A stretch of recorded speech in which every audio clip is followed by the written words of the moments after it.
السلام عليكم ورحمة الله وبركاته دمان ولا الذي ذقالك ملك استعدون قد على سكتشو الصور وهذا خرط ياد بنديكم هذا علينا thank you so much by the way سيدا وناكسن amazing كا ما عرفتي إيسا بارتي كرايسين I am so happy علشان عاومادينا walaaltinimadina supportigiina it is like I cannot believe it so thank you so much waxaan maanta halkan u soo galay su'aalo waa PART.1 su'aalihii iyo jawaabihii waxaan horta idinku mahad celinayaa sida wanaagsan ee maaragtay aad engagement-ka u samayseen ee aad su'aalayso weydiiseen laakiin su'aalihii ciidii bay ka bateen so I hope inaanan su'aalaha kala iloobin ama aanan kala dhaafin haddii aan wax dhaafay ama qof aan su'aashiisa ma aragtay aanan arkin igama aha inaan ma aragtay idin ignore garaynayo laakiin waxa kaliya iga tahay waxa weeyaan waa iloobi so waxyaabo badan baa inoo harsan su'aalo badan baa inoo harsan laakiin inta hadda aan arkay ama aan soo koobiyeystay waa tana so thank you dhammaan waxaan u mahad celinayaa inta i taageertay inta i dacaadeysay inta i dhaliishay inta ma aragtay i cayday xataa waa idin mahad celinayaa thank you inkasta wallahi dad positive kaliya ay meesha ka buuxaan waxa igu dhacay moogtiin waxa igu dhacay video baan duubay wixii oo dhan baan hagaajiyay markaan rabay inaan soo post gareeyo waaba slow motion what is that slow motion buu iga noqday wax niyadii baa iga jabtay I was like fuck it I'm not gonna do it so taasna waa igu dhacda marka ka raalahaada so guys su'aalaha ayaan maanta ka jawaabayaa PART.1 iyo PART.2 ba u kala bixinayaa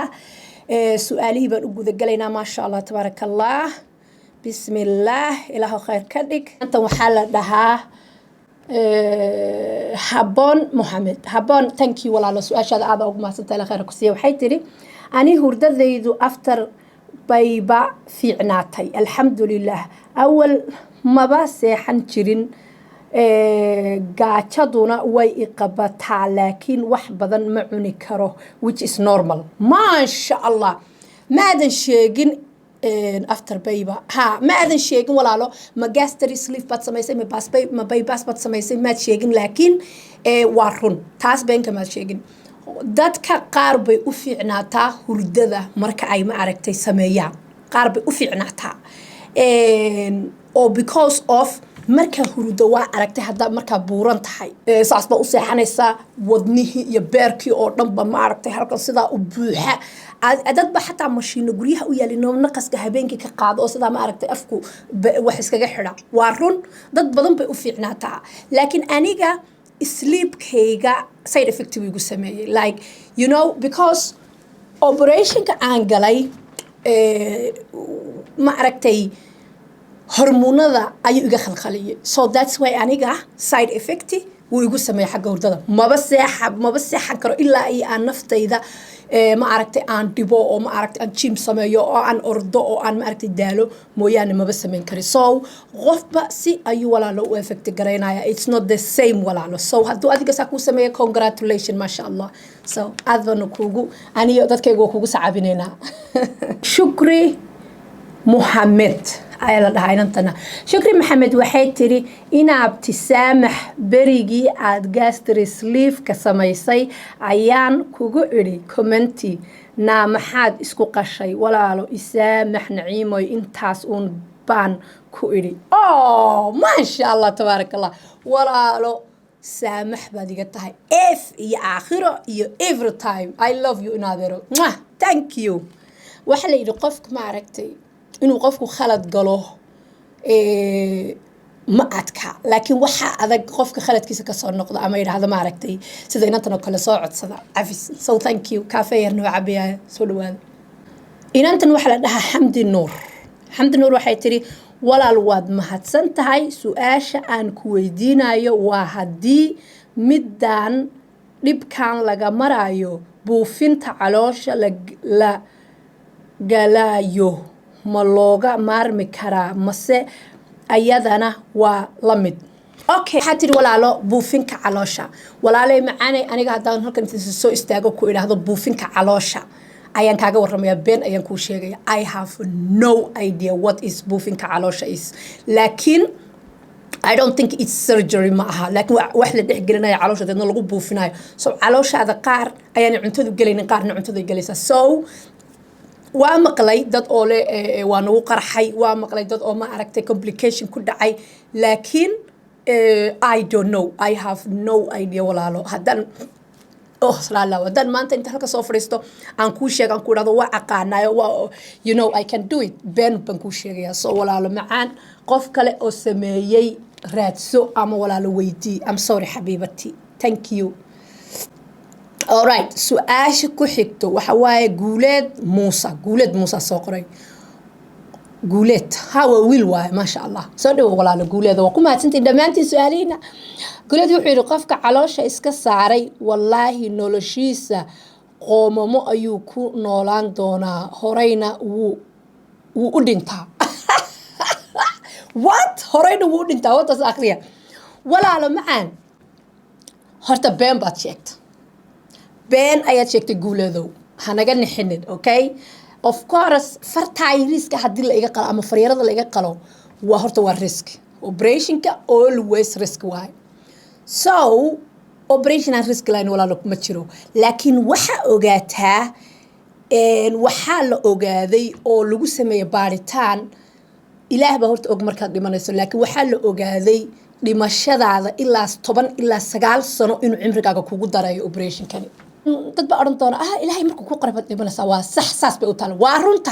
waa runtaada ilaahay markuu kuugu talagalay ayaad dhimanaysaa laakiin waxa ogaataa haddii ka waran sokor kugu dhacday haddii ka waran rheumatism kugu dhacay ilaahay is ilaali buu ku yiri ilaahay wuxuu ku yiri aan ku badbaadiyo meel baysan seexo is ilaali ilaahay jir yaro qurux badan oo wanaagsan buu ku siiyay adaa isku ciyaaray adaa dhibaatada isu keenay adaa baruurta iyo cuntada waxa iska dhaadhiciyay so taabeen baa ku sheegtay dhaqaatiirta soo weydii and of course waxa u dhiman karta xanuuno kala far ka caawinaya operationkani xanuuno badan ayaad ma aragtay ka bogsanaysaa so it is not the risk waa leeyahay waa runta taa risk waa ku jirta laakiin horey u dhintaan ee waxaas no walaalo waxa lagu yiri 9 ilaa 10 sano ayuu cimrigaaga kugu sii daray operationkan because you are not longer markaad seexanayso hurdada dadka burburan ma seexdaan bahal ba halkan ugu jiro maxaa la dhahaa mask bi ku seexdaan bahal kale oo hawada ka qaaday ku seexdaan maxaa la dhahaa waa diabetic maxaa la dhahaa sokor baa waxa ku dhacday maxaa la dhahaa dhiikar waxa ku dhacay rheumatism waxa ku dhacay xanuuno cancer xataa xanuuno fara badan so waxaasoo dhan marka oo ka calashan way ka caawinaya xanuunkani because علشان operation كانوا كعاوناي sababtay tahay you can move garan kartaa wad socon kartaa so that's why walaalo beenta judge but thank you your question ama maxay tahay hadalkaagaas qofka ku xiga waxa la dhahaa hinda hanad walaal qaliinka kadib ma bilaa awood ayaa la noqdaa qaliinka kadib inantaas thank you so much hinda walaalo hinda hanaday qaliinka kadib ma bilaa awood baa la noqdaa no bila awood lama noqdo laakiin ayaamaha hore 6 bilood ugu horeysa it is like struggling waa maalmo adduunka ugu adag noloshaada bay noqon doontaa because jirkaaga wuxuu bartay cunto badan oo inta cunto rig isku siiso dabadana ay irlicha ka hesho laakiin ka waran cuntadii aad cunaysay hadii halfkeed aad cunayso because you cannot eat all the food because calooshaadi baa yiraysa calooshaadi wax yar waay so that's why ayaad u noqonaysaa bila energy because cuntadii baa ka yar laakiin 6 bilood marka dib energy-ga waa ku soo noqonaya muhiimadda ugu fiican ama muhiimadda qofku inuu ogaado ay tahayna waxa waaye waa ina ogaataa calashan waa ina ogaataa faytamiinadaada oo aad la socotaa sidii qof ma aragtay aad u hogaansanaata sidii qof oo isleef camal waa ina u hogaansanaata waa ina adoon u noqotaa faytamiinadaada inaad saxdo faytamiinada inaad si fiican u cunto hadaa faytamiinadaada cuni weydo hadaa noloshaada sixi weydo hadaa hurdadaada sixi weydo hadaa socodkaaga sixi weydo hadaa jimkaaga sixi weydo hadaa is ilaalin weydo of course walaalo waxaad noqonaysaa qof aan waxba ka daawahay so 6 bilood ugu horeeya waa struggle waa dhibaato laakiin after 6 bilood insha Allah bidnillah energy-ga waa ku soo noqonaya because you can eat little bit more moogtaa so thank you walaalo for your su'aashaada تكوحكت وحواي إن أنت فاضم أي سقرتي فاضم waxay tiri assalaamu calaykum abaayo waad ku mahadsan tahay sida aad runta u sheegaysid thank you walaalo waa mahadsantiin dhammaantiin runta u sheegaysid iyo daacadnimadaada abaayo waxaan ku su'aalayaa qofka qalniinkan sameeya ilmo ma dhali karaa are you kidding me of course ilmo wuu dhali karaa ma waxaa laga qalay horta waa ku mahadsan tahay walaalo thank you so much for your question walaalo laakiin ilma galeenkii ma lagaa qalin da walaalo calooshii uuskii ayaa lagaa qala uuskii calooshii maxaa la dhihi jiray cuntada cuni jirtaa lagaa qala soo ilmo waa dhali karta hadduu ilaahay ku siinayo 80% ayaa dadka nimanka buurbuuran waxaa la ogaaday 80 hadda waa 80% nimanka buurbuurane inaanay ma aragtay ay ku adag tahay inay ma aragtay xagga sariirta ay hawshooda gutaan waa la soo ogaaday sababta loo soo ogaaday sababta ay u sameyn karaan waxa waaye waxa ku adag in anteenadu u istaagta ku adag anteenada dhurug xagga hoose aadaysa because balaaya sa u saaran ma fahantay gabadhana waxa ku adag inay uur yeelato because hormoonadeedii ma saxan baruurtii baa ka badatay xanuuno kala u hoos galay so iyadana saas oo kale struggle waaye so that's why waxa la ogaaday 80% nimanku inaanay gabdha uureyn karin gabdhuhuna inay dhibaato leeyihiin oo maaragtay aanay markad overweight tahay facility-ka uu ku adag yahay so maxay waaye solution-ka gabadhu markaa su'aashaada macaan waxay tahay gabadha uur ma yeelan kartaa of course uur way yeelan kartaa waaba ta ugu fiican ma idin xayeysinay laakiin runta idin sheegaya sababta maxay tahay markaa lagu qalo waniga soo sheegay horta sababtu waxay tahay markaa lagu qalo waa in aad at least sanad iyo badh aad sugtaa ilmahaaga inaad ilmo dhasho waa inaad isticmaashaa haddaad xaas tahay protection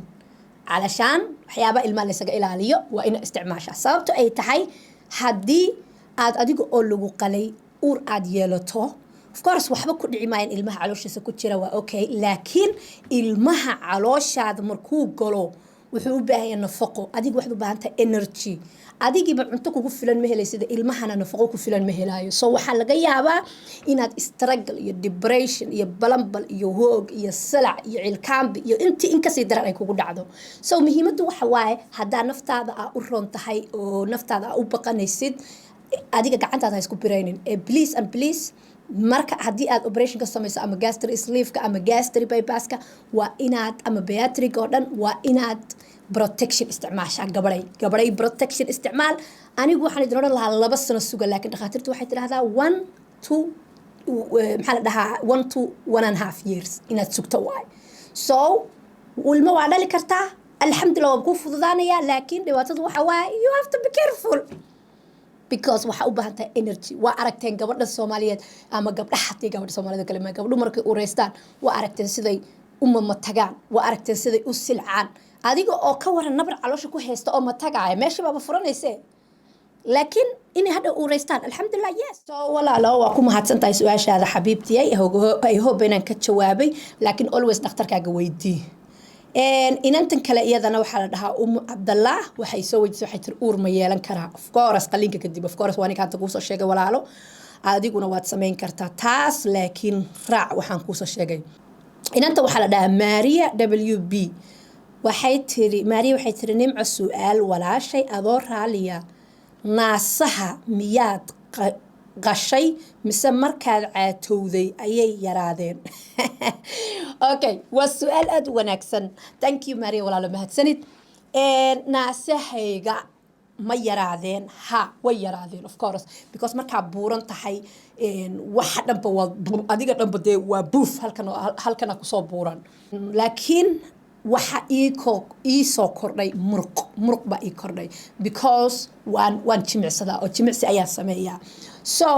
muruq fara badan ayaa ii koray oo faad badan ayaa iga dhacay so that's why bay naasuna u yaraadeen laakiin naasa ma qalina kuma sameyn laakiin hada runta ku sheego Maria insha Allah biidnillah in the future ka 2 sano kadib operation kayga ama 3 sano kadib markii oo aan halkan rabay aan istaagay stabilization uu noqdo weight-kayga naasaha iyo caloosha iyo meel walba waa la giijinaya abaay hadii ilaahay ka dhiga ma aragtay waa la giijina ya taas balan waa laakiin waa idin soo socodsiinaya waxba idin kama qarnay hadda channel-kayga la socotid oo naciimo la socotid I'm gonna tell you guys inantan waxay soo qortay su'aalo aad u fara badan waxaa la dhahaa kadra daahir baa soo qortay waxay tiri mahadsanid waxay soo qortay 7 su'aalood laakiin marba mid baan uga jawaabaya mahadsanid walaashay waxaan rabaa in aan dhowr su'aal kaa weydiiyo procedure-ka kan aad already procedure kan waad samaysay markaa maxaa waxaan ku weydiiyey su'aasha koowaad calooshii la jaray bari ka maalin haddii loo baahdo wax la soo celin karo ma tahay hadday doonto kharash kale haba noqotee macnaha mar haddaad jartay ma ku tag baa mise never simple علشان ما علوشادي ما لسو علين كرا walaalay macaanay anigu waxa sameeyay gastric sleeve gastric bypass ka waa la soo celin karaa oo waa la sameyn karaa oo meeshii lagu dhajiyaa laga soo fujin karaa laakiin gastric sleeve ka lama soo celin karo waa one way ticket waxaan rabaa horta su'aashaad aad ugu maadsantay laakiin waxaan rabaa inaan video yar ku tuso walaalo si aynu u wada fahanno bal horta waxa ay gastric sleeve ka iyo gastric bypass ka ku kala duwan yihiin iyo sababta aan loo soo celin karin okay so bal videogan aan dhageysano guys bal videogan ila daawada insha Allah A lot of people get confused as to what the difference is between a gastric bypass and a gastric sleeve, and I came across this video that just explains it perfectly. It is done with Play-Doh, but it just explains it so well. Amazing weight loss surgery. hadda calooshii buu ku tusayaa mindhicirkii waa kaasa guys si fiican u daawada mindhicirkii waaye waxaa laga hadlayaa gastric bypass ka ugu horeeya dhiga daawo A sleeve gastrectomy, which is probably the most common surgery done in America. In a sleeve gastrectomy, unlike a gastric bypass, ben waaye sleeve ku hadda ka hadlaya sleeve ka aniga sleeve ka sameeyo waa kana we only make changes to the stomach. So if this is your intestinal tract, here's your wata calooshaadi esophagus, here's your hungurigii waa stomach, halkaa food then goes down calooshii your ku small xidhmaya bowel. xiidmihii So waa in a sleeve ujeedaan gastrectomy, fundamentally, what do? We just make the intaas oo dhan stomach baa la smaller. jarayaa caloosha ogow And we si do fiican u this fiiri by qaali surgically removing about 80% of the stomach. 80% ee caloosha 80% ayaa la jaray ma ujeedaan daawada The greater curvature of the stomach goes away, and what you're left with is a smaller stomach that's about 80. caloosha waxaa lagu reebay 80% calashan wax ka yar calashan 80% boqolkiiba 20 ayaa lagu reebay calooshaadi 80 waa la jaray hadda ogow waa taas waa gastric sleeve waa tan anigu Percent less sameeyay in volume. This other part of the stomach here is permanently removed, waa la tuuray and when that happens, we find that patients eat a small amount of food. They calashan maadaama la tuuray calooshaad halka ka aragtaan la tuuray intaa yiriiska ee muuska u eeg ama mooska ama banaanaha u eeg ayaa caloosheeda ii hadhay intaa yar bay cuntadu soo maraysaa ogow feel restriction. There's a hormonal change in this part of the stomach. hormonal change-gan idiin sheegayana saas u dhacay calashan saas awgeed ayuu hormonal change baa dhacay oo hormoonadiiba isbedelaya because of caloosha la tuuray hormonaal baa ku jira waa la tuuray ogaada That happens because there's a hormone called ghrelin that's made in the hormoon la dhaho ghrelin oo isagana wuu raacay laakiin anigoo kale kii hurdadaa raacay kii dabeecaddaa raacay kii wax badanaa raacay stomach that secretes a hormone that makes patients hungry. So when this part is gone, so kii gaajadaa raacay buu yiri gaajadiina that's why baan dadku ma aragtay u gaajooneen markaa patients report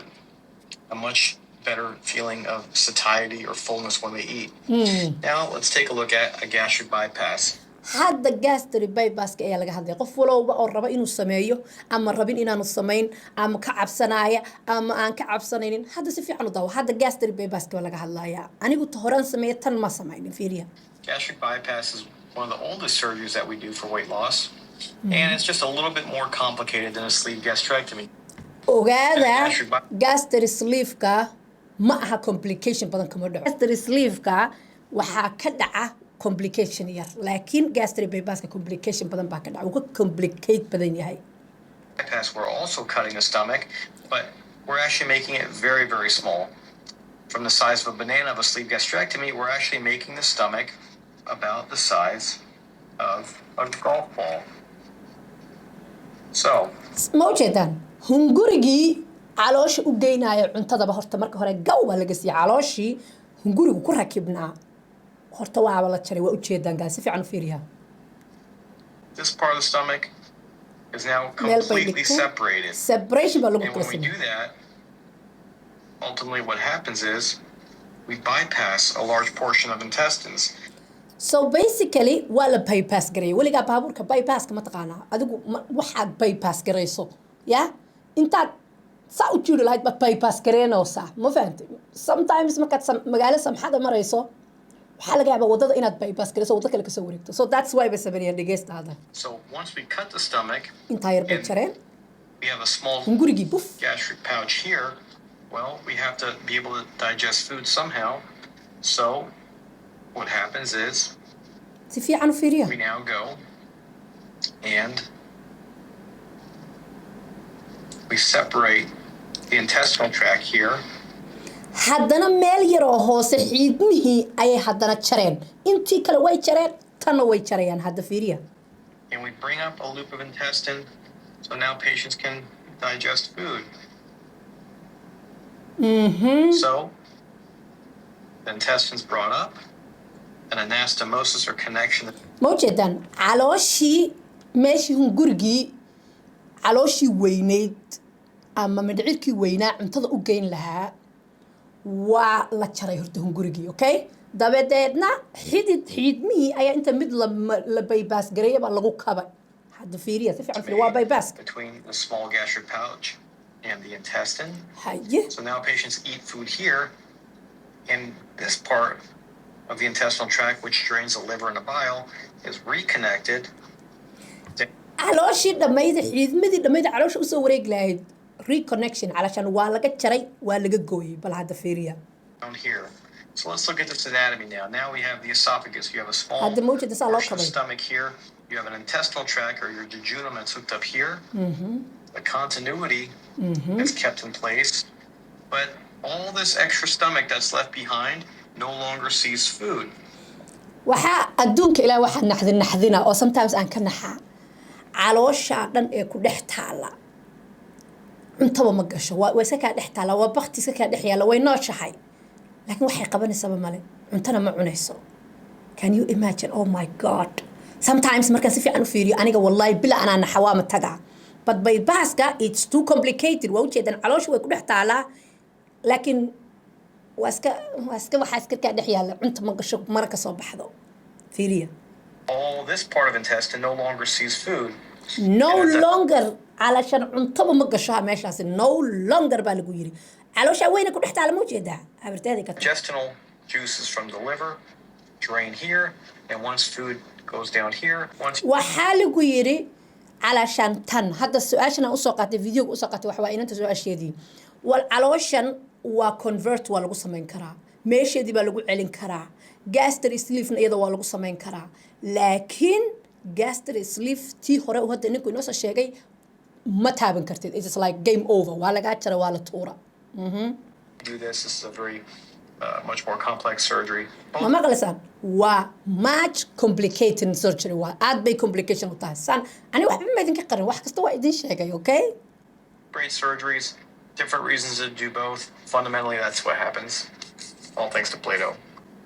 waa taasa guys waa aniga idin sheegay taas waxay ku walaalo ku kala duwan yihiin inantii su'aashay soo weydiisay qaala quruxay midna waa taas oo waa taas ma aragtay dhibaato calashaan aan la soo celin karin oo waa tan anigu sameeyay midna waa calooshaas ka dhex taala ee bypass lagu sameeyay halkaas ka taale wada kale la sameeyay okay waxaan rajaynayaa videoga ku xiga inaan su'aalihii kale aan ma aragtay u guda galo oo iyagana ka soo jawaabo waxaan idinku mahad celinayaa sida wanaagsan ma aragtay walaalahayga aad ma aragtay su'aalo ii soo weydiisaan qof kasta oo comment sameeya like ba u saaraa love baan u saaraa waanan u jawaabaa please ha igala baqina ha igala xishoonina aniga waxaan halkan u soo fadhiistay inaan walaalahayga wax badan oo ka qarsoona aan u sheego saa idin sheegay waxaan rajaynayaa dad fara badan baa hadhow soo bixi doona operationka sameeyey oo hadda qarsanaya anigayga sa aqaana timahayga ka badan Soomaali fara badan oo wiilal gabdho loo sameeyey luuqa la isoo galay waxa waxaad ku hadlaysaa waa maxay maxaad isu sheegtay maxaad isu samaysay ilbaa kugu dhacaysa naga aamus naga bad aniga inaan dadka idin sheego inaan hebel iyo hebel ba sameeyay businesskayga maaha because aniga long time ban iska daayay inaan dad daba galo because naftaydan ku daba jiraa waxa ay daba socota old naciima oo maalin walba dhigta wixii igu sheegaysa igu iska seexo hurdada waa daalan tahay jiim ha aadin